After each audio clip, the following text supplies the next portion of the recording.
throughout my career, I offered to be a mentor for many other women who were aspiring to be leaders. And I really, took my energy and sort of frustration at some points to see so few women in leadership roles. And I pointed that energy and frustration towards helping others. I call it lift as you climb. That was a mindset that I always had. It was Okay. lifting as I was able to climb.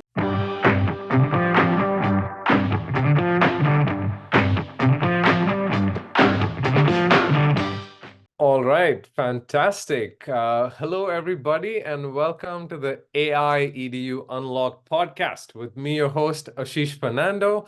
And today we're honored by a very special guest, a good friend of mine, and somebody who's really well recognized in the industry. Please welcome Elise Awwad, the president and CEO of DeVry University. Hi, Elise. Thank you so much Hi, for joining. Ashish. Thank you for having me. Happy to be here. Absolutely. We're excited to talk to you about your journey today. We're excited to talk to you about how you think of the future with all the chaos and excitement of AI and the new ways of learning. So we're excited to talk about that as well. But I'm going to take a couple of minutes and introduce Elise for our listeners who are not fully aware of who Elise is and also a little about DeVry. So Elise Awwad she's the president and CEO of DeVry University, and she's considered one of the most innovative leaders in higher education. I've seen this from personal experience. Met Elise last year at the Knowledge Leaders Forum in Park City, Utah. Had some wonderful, wonderful conversations.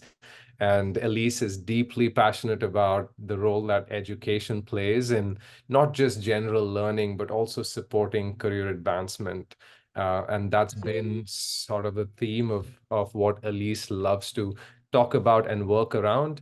And just so you all know a little bit about DeVry, DeVry is an institution that provides very much career-oriented education. It's got a unique and innovative degree and non-degree program combination with a big focus on technology, business, science, and arts.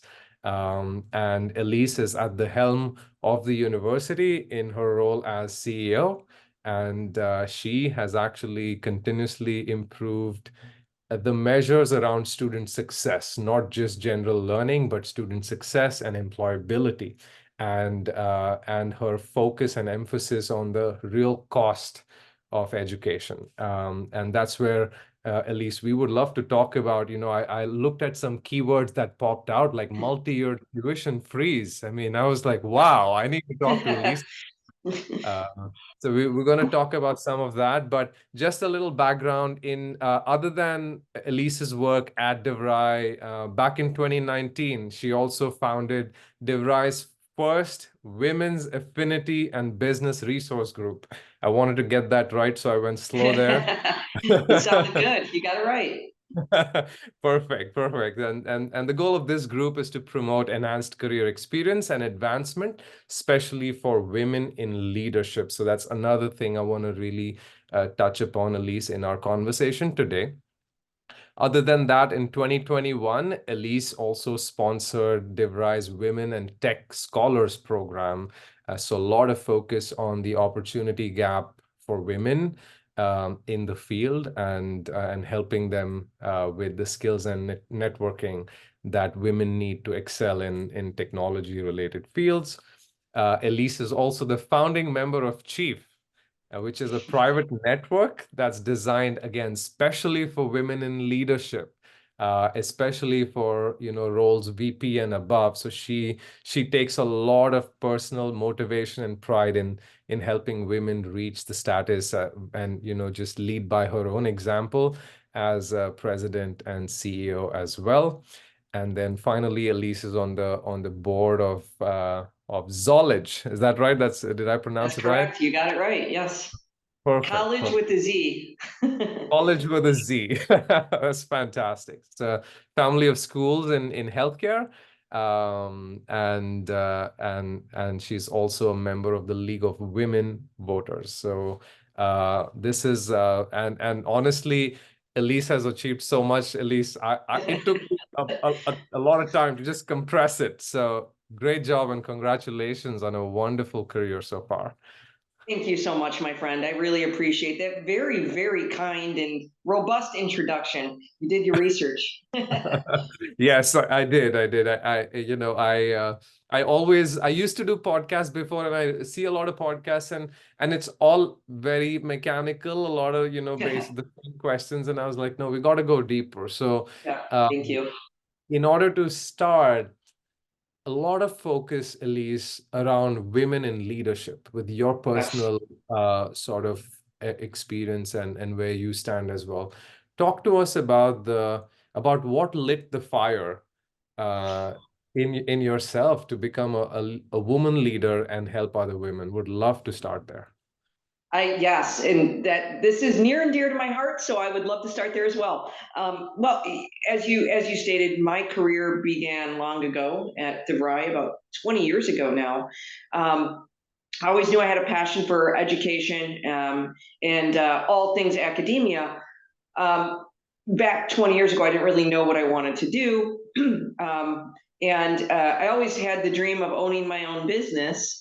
And I thought, okay, well, that's not realistic after you graduate college. At least not in my case, it wasn't.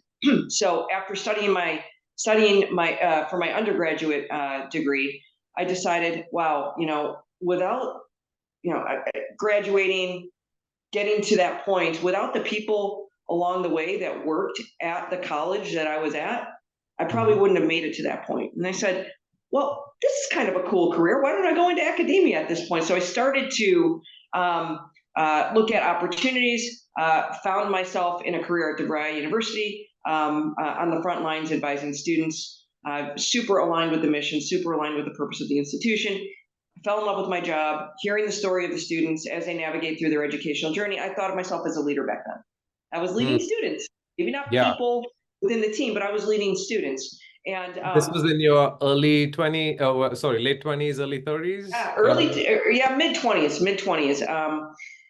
And so we talk about technology and the evolution of technology. So back then, here's a fun fact, Ashish. Mhm. I was one of the first, I would say about 30 to 40 admissions advisors that were a part of the online education division of DeVry. So that was back Okay. in 2000 when online wasn't this massive, it wasn't a modality that most people chose or gravitated towards. It was sort of newish, newer. And so we were one of the pioneers in online education back then. And I was one of the very first advisors enrolling students in online education. And Mm. so I found myself in that spot, right? It's high growth, early stages. And I thought, wow, there's so much opportunity here. Like I can see myself making a career in this institution, at this organization, really still believe in the mission, in the power and influence of an education on those that I've been serving in my role. And with growth comes opportunity. So I had the opportunity to lead my very first team in my mid 20s. So about a year after I started, a year and a half after I started, and I fell in love with leadership. So I'm coupling both my love for education and what we do, and my love for leading people. And I thought, wow, this is great. I'm going to continue to grow and develop. Got a executive MBA at that point and an MBA. So double MBA around leadership, business and leadership, organizational development, all things that I really wanted to learn more about. And continued. I won't bore everyone with my entire career journey, but continued to find myself in places where I was offered the opportunity to take on expanded roles as a leader. And that was from 2006, really my first leadership role, all the way till my most recent promotion to president and CEO of DeVry, which was in September of 2023. Look, talk about women and having a seat at the table. There were very few of us. So back in 2006, I found myself sort of lonely, and I'm just like, I'm so thankful to have an organization that believes in gender equality and believes in helping develop all individuals regardless of background. And I wanted to give back. I really wanted to give back. So throughout my career, I offered to be a mentor for many other women who were aspiring to be leaders. And I really, took my energy and sort of frustration at some points to see so few women in leadership roles. And I pointed that energy and frustration towards helping others. I call it lift as you climb. That was a mindset that I always had. It was Right. lifting as I was able to climb. And so yes, you mentioned in the very kind intro that you provided that I started our very first women's affinity group, and that was one of the milestones. But there were other milestones along the way. There's so many women that I've pointed towards leadership roles here at DeVry that are still here today, and just spent time with them. And I do that externally as well, trying to empower women and ensure that they feel like they have a voice and know that they have a voice. That's amazing. I just noted that lift as you climb. That's going to be the tagline of our podcast. Thank you. I love it. And the Women in Tech Scholars program that you mentioned is another way to do that externally. It's not just about getting other females in my network to leadership roles. It's about breaking barriers and allowing other women to see themselves in careers that are more today, at least, male dominated. The tech industry, it. The Yeah. 28% of the tech workforce is made up of women. Only 28%.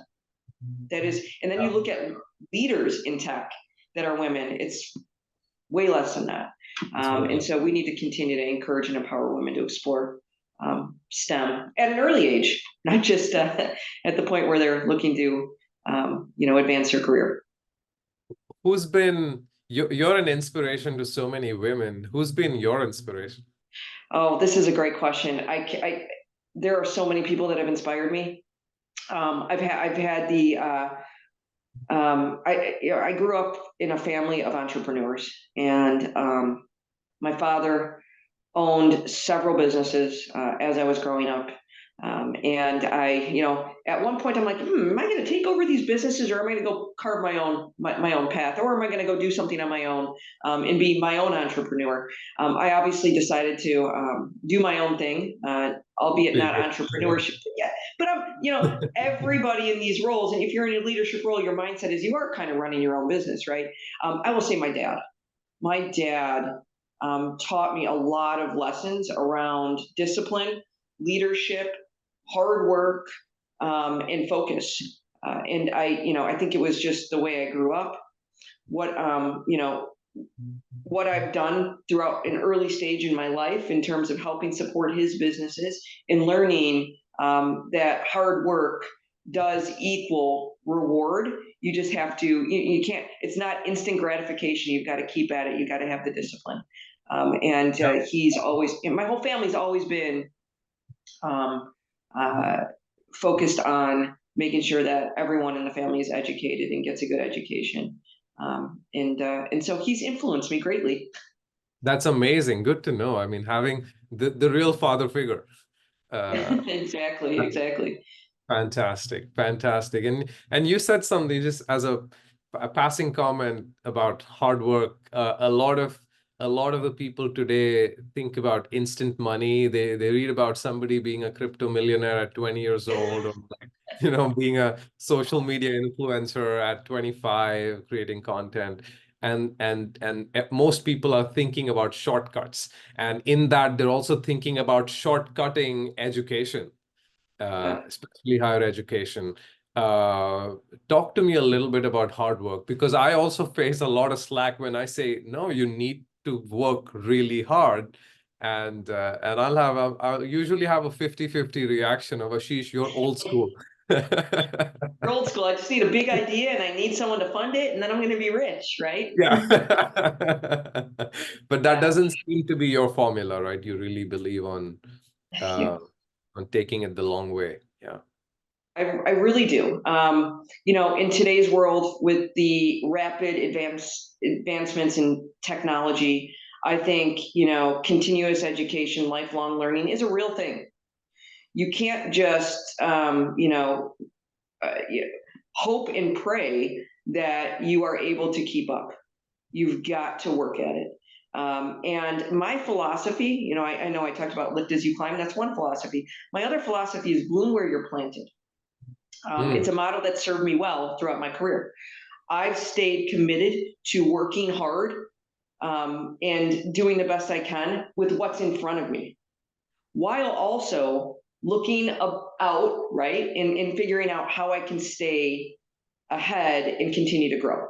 So bloom where you're planted, but don't get comfortable. Try to yeah. figure out how you continue to grow. And I've done that throughout my career. I talked about 2 MBAs. Not everybody needs 2 MBAs, right? But there are so many opportunities to continue to learn, to continue to grow. And it doesn't have to be in the way of formal education. It could be, it comes in all shapes and sizes these days. Yeah. But I do think that, so the power of education, right? It's an enduring possession. People cannot take it away from you, and that should be something that resonates with folks. Because how many things can you say are out there that just cannot be taken away from you, really? Yeah. And it's so I believe in the power of education for growth.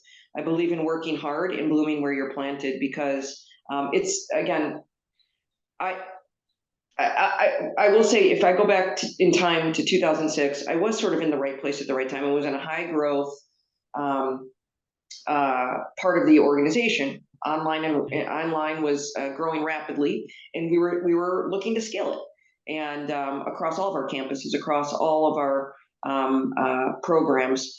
And but I didn't just fall into leadership roles. I had to work hard at that. I had to bloom where I was Yeah. planted. I had to, yeah, and that people noticed.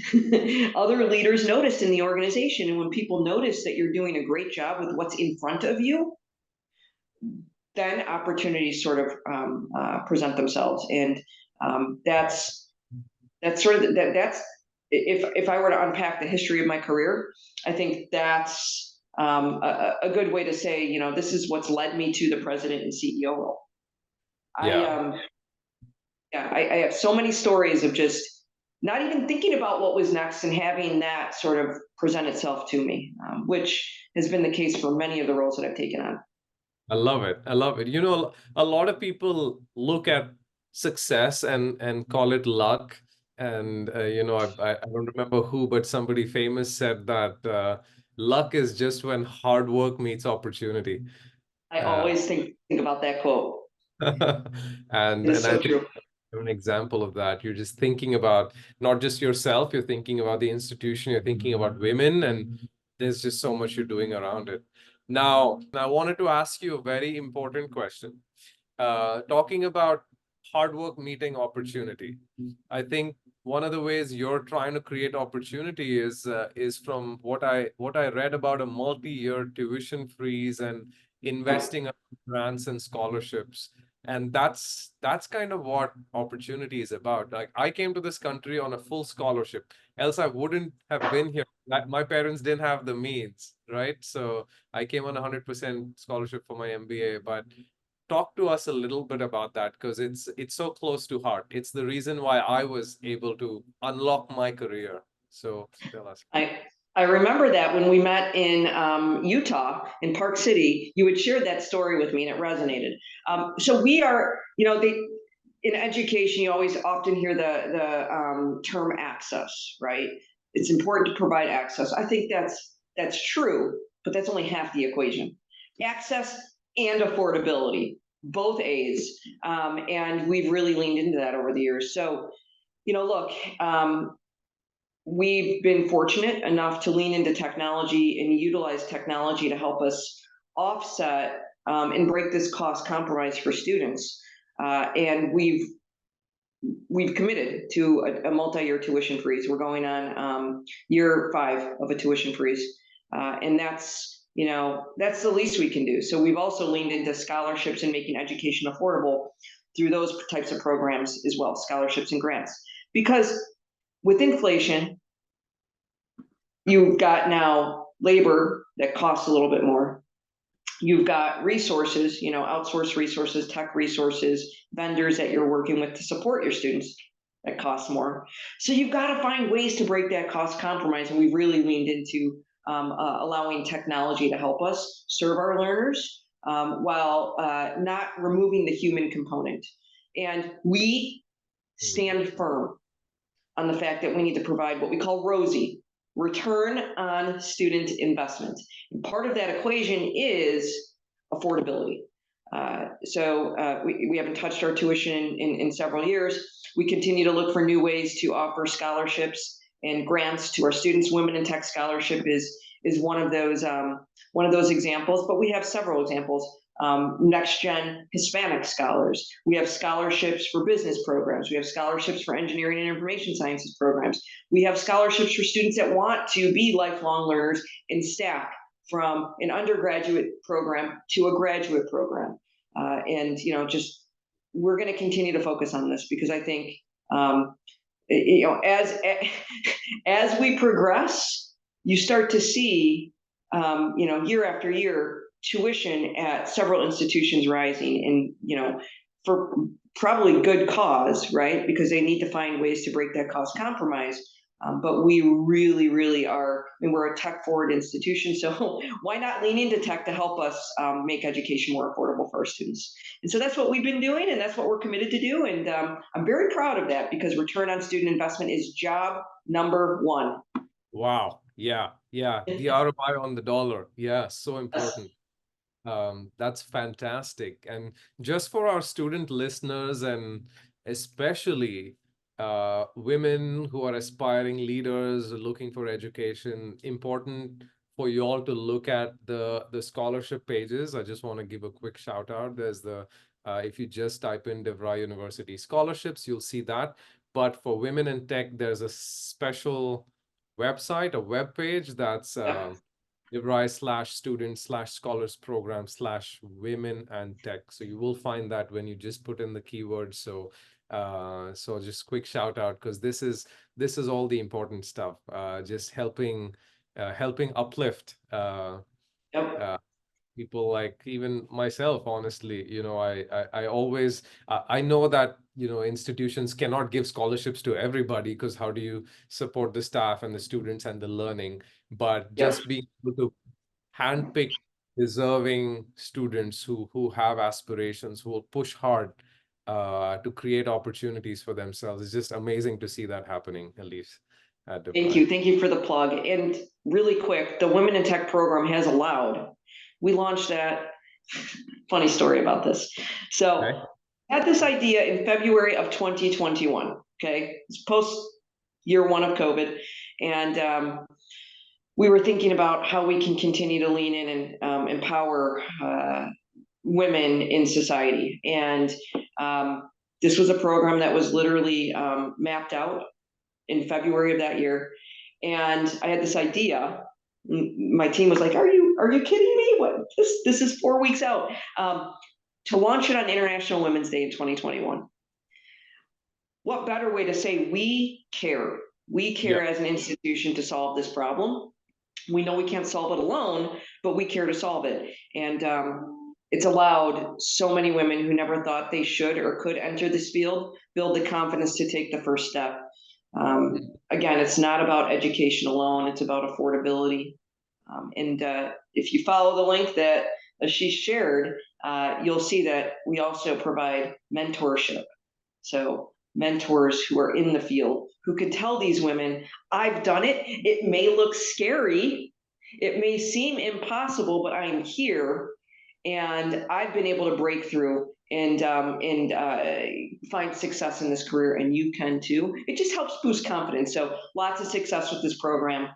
So thank you for that plug, because this one is very close to my heart, and it's one that I really tried to expedite back in 2021, and we did it. And you did it. So your team did pull everything together in 4 weeks. Exactly. And then now they're looking at me like, don't expect that with every idea. So funny. Good to have a team that's happy and really helping push the buck forward. I've experienced that as well with the DeVry team, so it's been great. We're so happy to partner with you, Ashish, in your organization, iSchool. We're really excited about this partnership. So thank you. And the sky is the limit. We want to support as many international learners as possible alongside you and your organization. Fantastic. So a couple of final questions. which I think are very important for our listeners, is where does Elise think the institution and just learning will be in a decade from now? And also, where will you be in a decade from now? So we are really focused on, I like the term skating to where the puck is going, not to where it's at. And a decade from now, look, I think technology is going to really, truly disrupt and reshape the way students learn. It's already doing that. And I think that there is going to be more and more need for shorter, bite-sized opportunities to receive education. I think the degrees are still going to be important to stand out in a competitive economy and market. But I do believe that, like, if you think about the people that are currently in jobs who probably, like you and I, right? We've gotten our MBAs, we've gotten the education necessary to get to where we're at today. But like, I can't imagine going back for a third MBA, to be honest, but I can imagine going back to school and saying, yeah, you know what? Well, AI is really disrupting the way we're doing business. How do I lean into that? How do I figure out how to use AI, not just, program, build, how to use AI in a world that's AI driven? Think about the calculator, right? Is AI going to be the next calculator? I think yes. And I think the way educators and folks who lead institutions need to be thinking is, let's get out of this archaic mindset of, education being this terminal end. You get to PhD and you're good to go. You peaked. I don't think it's going to be sufficient enough anymore. I really think that institutions, educators really need to lean into the fact that they've got to figure out ways to advance learning for students who may have reached a doctorate level or an MBA level through micro credentials, skills, skill packs. We call them skill packs, courses that help build skills in certain disciplines or areas. And the quicker we can lean into that, the better. I also think that that has to also be met with better policy in that regard, because while we all believe education needs to be affordable, I think there's a long way to go to ensure that there's affordability here. And the more and more we can try to leverage Title IV, financial aid dollars for those skill packs, for those micro credentials, the better, because that then equals affordability and access for learners. And the only other thing that I'll add is I think technology is going to disrupt the way we're teaching and learning. It's not just about what we're providing in terms of courses or micro credentials. It's about how they're consuming that information. Think about the world of VR and AR. Think about use of AI in the classroom. The quicker we can lean into that, the better. So, because 10 years from now, I think that that's going to be a reality. That's going to be the norm. It really is. I think this generation, next generation, generations to come are going to expect that. And we got to skate to where the puck is going. Where am I going to be in 10 years? If you were to ask me this 10 years ago, I would have given you the same answer. I'm going to be in education. At times, it's an uphill battle to get things done and move quickly, because it's not an industry that moves as quick as I'd like it to move. But it's fun, and it's necessary, to the point that you made earlier, Ashish. It's necessary. And, even if it doesn't look like, an undergraduate bachelor's degree or a graduate master's degree, education comes in all shapes, forms, and sizes.